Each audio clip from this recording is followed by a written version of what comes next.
Hello guys, so welcome back to your channel Shivanshu Zone. तो आज हम सीखने जा रहे हैं फ्यूचर परफेक्ट टेंस का पैसिव वॉइस। ठीक है, पिछली क्लासेस में मैंने सिखाया था आपको फ्यूचर इंडेफिनिट टेंस। आज हम सीखेंगे फ्यूचर परफेक्ट टेंस। ठीक है, फ्यूचर कॉन्टिन्यूअस टेंस मैंने इसलिए नहीं पढ़ा है क्योंकि फ्यूचर कॉन्टिन्यूअस टेंस नहीं होता पैसिव वॉइस में। एक्टिव वॉइस में फ्यूचर कॉन्टिन्यूअस होता है, बट पैसिव में फ्यूचर कॉन्टिन्यूअस टेंस नहीं होता। सो हम डायरेक्ट फ्यूचर इंडेफिनिट के बाद फ्यूचर परफेक्ट पढ़ने जा रहे हैं। ठीक है, चलिए अब सीखते हैं इसके पहचान। ठीक है, यानी कि फ्यूचर परफेक्ट टेंस को आप पहचानेंगे कैसे? तो जिस हिंदी वाक्य के लास्ट में चुका होगा, चुकी होगी, चुके होंगे आएगा, वो सेंटेंसेस होंगे हमारे फ्यूचर परफेक्ट टेंस के। ठीक है, और एक चीज़ याद रखना आप लोग कि ज़रूरी नहीं है कि हर सेंटेंस के लास्ट में चुका होगा, चुकी होगी, चुके होंगे आएगा तभी वो हमारा फ्यूचर परफेक्ट होगा। ऐसा नहीं है। कई बार ऐसा भी होता है कि ये नहीं आ रहे होते हैं, बट उसके बाद भी वो फ्यूचर परफेक्ट टेंस होता है। जैसे एक एग्जांपल से समझाता हूँ आपको। तो जैसे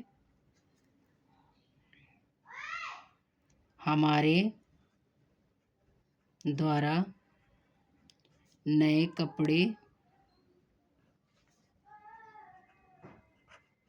खरीदे गए होंगे। ठीक है, तो मैंने एक सेंटेंस लिया, हमारे द्वारा नए कपड़े खरीदे गए होंगे। तो अब आप देख रहे हो इसके लास्ट में कहीं भी चुका होगा, चुकी होगी, चुके होंगे, कोई सा नहीं आ रहा, लेकिन अभी भी ये फ्यूचर परफेक्ट टेंस है। आप लोग कहेंगे कैसे? तो देखो, सबसे पहले ना आप इसे पढ़ो, हमारे द्वारा नए कपड़े खरीदे गए होंगे। इसमें आपको जो मीनिंग निकल रहा है वो क्या निकल रहा है कि जो काम है, ठीक है, कपड़े खरीदने का, वो हो चुका होगा। ठीक है, यानी कि जो भी चीज़ हो चुका होगा फ्यूचर में, ऐसे सेंटेंसेस जो होंगे हमारे फ्यूचर परफेक्ट टेंस के होंगे। ठीक है, आगे अभी मैं कई सारे एग्जांपल लूँगा तो आपको समझ में आ जाएंगे। चलिए अब सीख लेते हैं कि ऐसे सेंटेंसेस को हम ट्रांसलेट कैसे करेंगे, यानी उसका स्ट्रक्चर क्या होगा। तो स्ट्रक्चर है, सबसे पहले आएगा ऑब्जेक्ट, उसके बाद विल या शैल, ठीक है, देन हैव बीन, उसके बाद वर्ब की थर्ड फॉर्म, एंड लास्ट में आ जाएगा ऑब्जेक्ट। अब देखिए यहाँ पे हम सीख लेते हैं कि सेल का इस्तेमाल कब करेंगे, विल का इस्तेमाल कब करेंगे। तो मैंने आपको पिछली क्लास में भी बताया था विल का इस्तेमाल और सेल का इस्तेमाल, मैं फिर से बता देता हूँ आपको। सो सेल का इस्तेमाल करते हैं आई एंड वी के साथ। वहीं पे विल की बात करी जाए तो विल का इस्तेमाल हम ऑल सब्जेक्ट के साथ कर सकते हैं। ऑल सब्जेक्ट यानी ही, शी, इट या किसी का नाम हो, किसी भी के साथ आप विल का इस्तेमाल कर सकते हो, बट सेल का सिर्फ आई एंड वी के साथ करेंगे। देन हैव बिन लगाएंगे आप, उसके बाद वर्ब की थर्ड फॉर्म। आपको वर्ब की थर्ड फॉर्म आना बहुत ज़्यादा ज़रूरी है। मैंने अभी रिसेंटली में एक वीडियो बनाया है फॉर्म ऑफ द वर्ब के नाम से, जिसमें मैंने 150 वर्ड मीनिंग्स कवर कर रखा है। अगर तो आप उस वीडियो को देख सकते हैं and form of the verb सीख सकते हैं। जैसा कि हम सबको पता है, पैसिव वॉइस में जितने भी टेंसेस होते हैं सब में वर्ब की थर्ड फॉर्म ही आती है, इसलिए हमें वो आना बहुत ज़्यादा ज़रूरी है। तो अगर आपने अभी तक वो वीडियो नहीं देखी है तो आप जल्दी से जाइए उस वीडियो को देख लीजिए। चलिए अब कुछ सेंटेंसेस देखते हैं। तो सबसे पहले इसी सेंटेंस को हम ट्रांसलेट करके देखते हैं। तो सेंटेंस लेते हैं हम, हमारे द्वारा नए कपड़े खरीदे गए होंगे। ठीक है, सो मैंने एक सेंटेंस लिया, हमारे द्वारा नए कपड़े खरीदे गए होंगे। अब हम इस सेंटेंस को सेम टू सेम स्ट्रक्चर के अकॉर्डिंग ट्रांसलेट करेंगे। तो सबसे पहले आएगा ऑब्जेक्ट। ऑब्जेक्ट क्या है हमारा? तो कपड़े। ठीक है, कई बच्चों को ये डाउट रहता है कि ऑब्जेक्ट क्या रहता है। तो ऑब्जेक्ट देखिए, जिस चीज़ के ऊपर काम होता है वही होता है हमारा ऑब्जेक्ट। तो ऑब्जेक्ट होगा हमारा यहाँ पे ये पूरा नए कपड़े। ठीक है, ये नए कपड़े क्या होगा हमारा? ऑब्जेक्ट होगा। कई बच्चे क्या लगा देते हैं, हमारे, जैसे सीधा वी लिखने लगते हैं। ऐसा मत करना।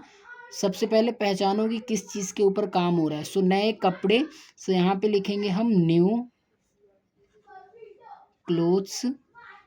ठीक, अब देखिए इसके साथ हम इस्तेमाल करेंगे विल का, क्योंकि शैल का इस्तेमाल आई एंड वी के साथ ही करते हैं। So new clothes will, then have been, then verb की थर्ड फॉर्म। वर्ब क्या है? खरीदना। जो भी एक्शन हो रहा होता है सेंटेंस के अंदर वही होता है वर्ब। सो खरीदने की इंग्लिश होती है बाय, बाय की थर्ड फॉर्म हो जाएगी बॉट। ठीक है, अब देखिए यहाँ पे जो हमारे द्वारा लिखा है, ठीक है, इसे आप लगाएंगे लास्ट में बाय लगा के। By us. ठीक है, सो हमारे द्वारा नए कपड़े खरीदे गए होंगे, इसकी इंग्लिश हो जाएगी new clothes will have been bought by us. I hope आपको इतनी चीज़ें समझ आई होंगी। देखिए, अगर आपको कोई भी डाउट रह जाता है तो आप मेरे को कमेंट बॉक्स में कमेंट करके अपने सारे डाउट्स पूछ सकते हैं। एंड एक काम कर सकते हैं, आप इंस्टाग्राम पे आपको शिवांशु जोन के नाम से ही एक अकाउंट मिल जाएगा, आप वहाँ भी मेरे को डीएम करके अपने सारे डाउट्स पूछ सकते हैं। ठीक है, और मेरा एक खुद का टेलीग्राम चैनल है शिवांशु जोन के नाम से ही, जिसका लिंक डिस्क्रिप्शन बॉक्स में है, आप उसको जाकर ज्वाइन कर लीजिए। ठीक है, उसमें मैं काफ़ी सारे इंपॉर्टेंट नोट्स, और जब भी वीडियो अपलोड हो जाती है तो आपको वहाँ पे अपडेट मिल जाती है। ठीक है, तो सभी लोग उसे एक काम करिए, जाकर ज्वाइन कर लीजिए। ठीक है, सो चलिए देखते हैं next sentence. So next sentence है हमारा, उन्हें पैसे दिए जा चुके होंगे। ठीक है, सो सबसे पहले लगाएंगे ऑब्जेक्ट। ऑब्जेक्ट क्या है? उन्हें। उन्हें की इंग्लिश हो जाएगी दे, देन विल। ठीक है, शैल तो आई एंड वी के साथ ही लगाएंगे, so will, then have been, have been, then verb की थर्ड फॉर्म। वर्ब क्या है इसमें?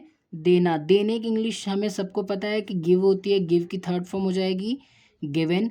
एंड लास्ट में आ जाएगा ऑब्जेक्ट। ठीक है, ये ऑब्जेक्ट कह दो, यहाँ पे आप ईटीसी भी लगा सकते हो। ठीक है, जो भी बचेगा लास्ट में, जैसे ईटीसी लिख देता हूँ मैं यहाँ पे, ईटीसी, जो भी सेंटेंस में बचेगा उसे आप लास्ट में लगाएंगे। सो बचा क्या है इसमें? पैसे, सो मनी लिख देंगे यहाँ पे, जो भी बचता है आप लास्ट में लगा सकते हैं उसको। सो उन्हें पैसे दिए जा चुके होंगे, इसकी इंग्लिश हो जाएगी they will have been given money. I hope आपको इतनी चीज़ें समझ आ गई होंगी। चलिए अब सीखते हैं इसके नेगेटिव सेंटेंसेस। सो इसका नेगेटिव सेंटेंसेस बनाने के लिए स्ट्रक्चर होगा object, then will shall, will shall के बाद नॉट लग जाएगा। हमें पता है कि ये क्या है? हेल्पिंग वर्ब है, सो हेल्पिंग वर्ब के बाद नॉट लग जाता है नेगेटिव में, सबको पता है। हैव बीन लगाएंगे, देन वो वर्ब की थर्ड फॉर्म, एंड लास्ट में आ जाएगा जो भी बचेगा ईटीसी। चलिए अब कुछ इसके सेंटेंसेस बनाकर देखते हैं। सो मैंने एक सेंटेंस लिया, हमें खाना नहीं खिलाया गया होगा। तो सबसे पहले आएगा ऑब्जेक्ट। ऑब्जेक्ट क्या है? हमें। हमें की इंग्लिश होती है वी। अब देखिए, वी के साथ मैं शैल लगा रहा हूँ, आप चाहो तो विल भी लगा सकते हो, शैल भी लगा सकते हो। जैसा कि हमने पहले पढ़ा था ना कि शैल के साथ आई, और मतलब आई और वी के साथ हम शैल का इस्तेमाल करते हैं, तो मैं यहाँ पे शैल लगा रहा हूँ, आप चाहो तो विल लगा सकते हो। So we shall, then not, उसके बाद हैव बीन, देन वर्ब की थर्ड फॉर्म। वर्ब क्या है इसमें? खिलाना। खिलाने की इंग्लिश होती है फीड, फीड की थर्ड फॉर्म हो जाएगी फेड।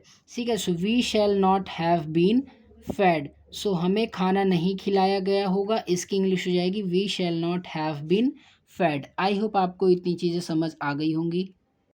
नेक्स्ट है, राम को जंगल नहीं भेजा गया होगा। तो सबसे पहले लगाएंगे ऑब्जेक्ट। ऑब्जेक्ट है हमारा राम, देन राम के साथ विल का इस्तेमाल करेंगे, विल, देन नॉट, फिर लगाना है हैव बीन, देन वर्ब की थर्ड फॉर्म। वर्ब क्या है इसमें? भेजना। जो भी एक्शन हुआ है वही वर्ब होगा। सो भेजने की इंग्लिश होती है सेंड, सेंड की थर्ड फॉर्म हो जाएगी सेंट। ठीक है, in the forest, in the forest. So Ram को जंगल नहीं भेजा गया होगा, इसकी इंग्लिश हो जाएगी Ram will not have been sent in the forest. आप ये भी लगा सकते हो, सेंट टू द फॉरेस्ट।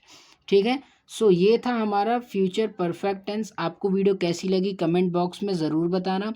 ठीक है, और अगर आपने अभी तक इस वीडियो को शेयर नहीं किया तो जल्दी से इस वीडियो को शेयर कर दो। और अगर अभी तक आपने मेरे चैनल को सब्सक्राइब नहीं किया है तो आप चैनल को सब्सक्राइब भी कर लेना। ठीक है, तो आज की वीडियो को हम यहीं पे ख़त्म करते हैं, मिलते हैं नेक्स्ट वीडियो में। ठीक है, और मैंने ज़्यादा सेंटेंसेस नहीं लिए क्योंकि वीडियो ज़्यादा ही लॉन्ग हो जाती। तो अगर आपको कोई भी डाउट है तो मैंने आपको जैसा बताया कि आप मेरे को इंस्टाग्राम पे डीएम कर सकते हैं, शिवांशु जोन नाम से आपको अकाउंट मिल जाएगा, आप उस पर डीएम करके अपने सारे डाउट्स पूछ सकते हैं। सो मिलते हैं नेक्स्ट वीडियो में, तब तक के लिए बाय बाय।